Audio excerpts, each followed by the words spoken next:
Hello and welcome to Com 404, Principles of Persuasion. In this brief update video, I'd like to fill you in on what's coming up in week 12 as we overview the calendar for classes 23 and classes 24. This week's updates, like the others, comes in three parts. However, you should find that this week is a significantly shorter week to provide you additional time to focus on completing your fact argument paper and outline assignment.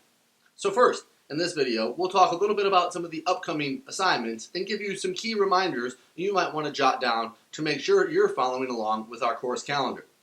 Secondly, I'll give you a personal note about where I'm at in this course transition, and as always, I'll provide you a brief opportunity to earn some extra credit points by sending me a Google Hangouts message or an email in the upcoming 3 to 5 days.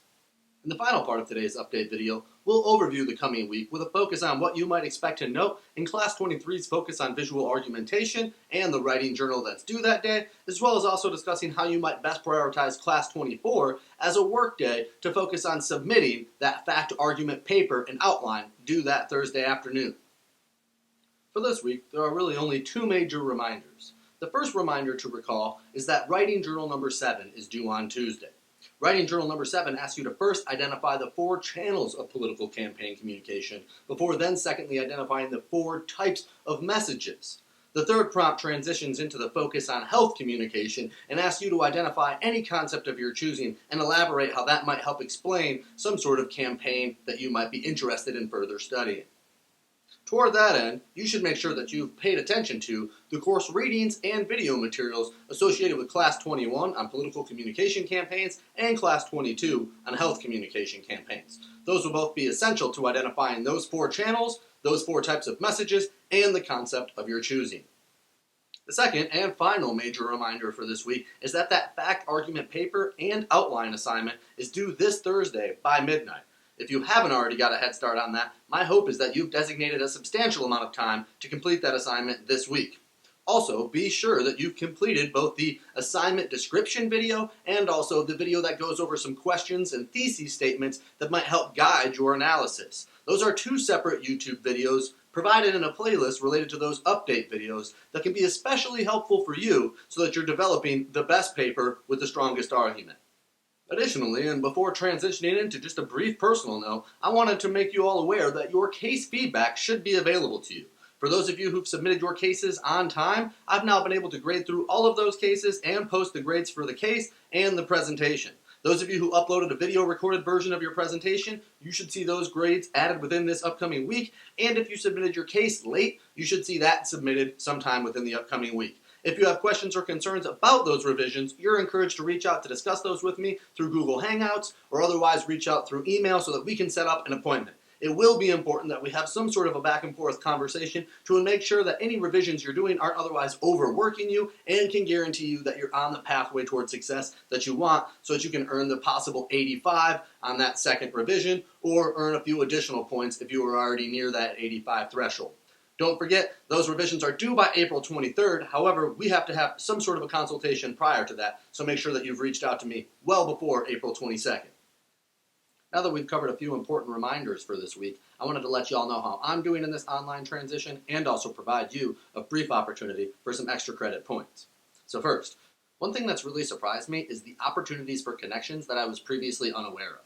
I'm not one who often has ever used FaceTime or any kind of a video conferencing platform to chat with individuals unless it was for something like a job interview.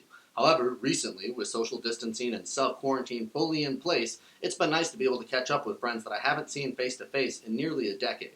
Towards that end, I've been able to reach out to old high school and college friends, catch up with family I haven't seen in ages, and in many ways, some of these technologies are providing new connections or restoring old connections that I'm excited about in ways that I hadn't expected.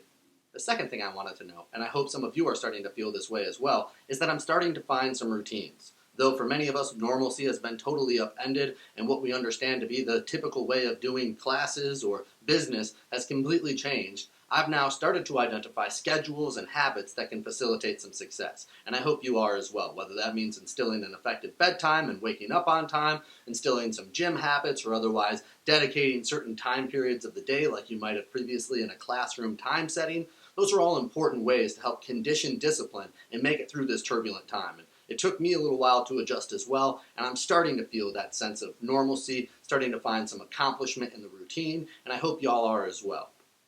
The third thing I wanted to note, and along the lines of the first related to those new modes of communication and connection with past friends and family, is that I've been able to utilize some new media to play some of my favorite old games, or in many ways to play some new board games through new media. And so I wanted to ask all of you, what are your favorite board games? What games have you been playing with friends, even virtually, to help pass the time? One game that I've become a fan of is a game called Betrayal. Betrayal is a pretty clever game in that you work cooperatively with a group of 3 to 5 people at the start of the game to build a haunted house. As you move individual sequences through the house, you unfold tiles, and so each time the house builds itself to be a different map for the game. You never play in the same house twice. However, about the time you've finished building your house, you've rolled enough times to switch into haunt mode.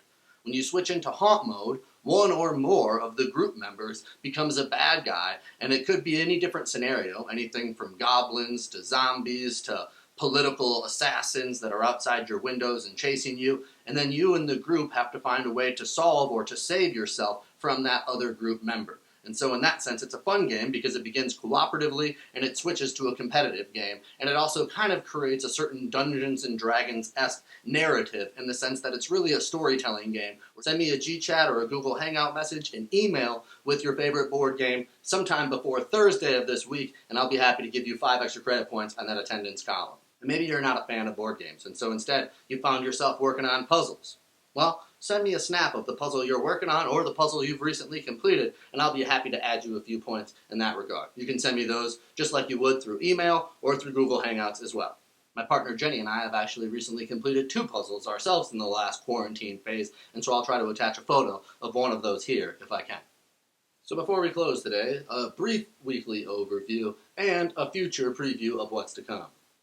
Remember, this week we only have 1 class instead of the usual 2. Our Tuesday course lecture period is set up to focus on visual argumentation and might provide you some helpful material you can even weave into the final analyses in your FAT campaign argument and outline paper, which is due our Thursday course period, which we have no lecture material or reading assigned for. Instead, that day's been left open on the calendar to provide you additional time to provide the best work that you can as you edit and analyze the final version of that paper.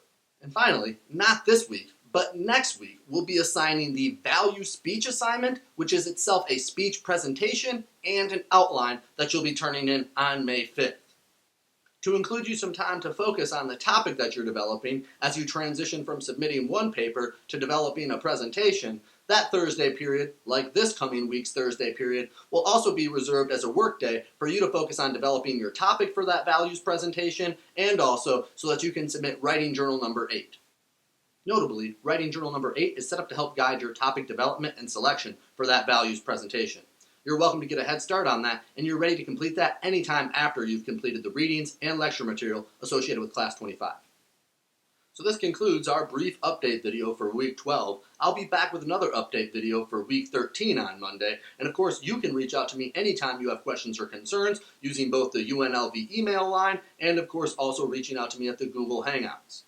My office hours are 10 a.m. to noon on Mondays and 1 p.m. to 2 p.m. on Tuesdays. Those office hours time periods serve as the best period to have a reciprocal conversation or set up an appointment to better discuss your upcoming case assignment and the feedback related to it.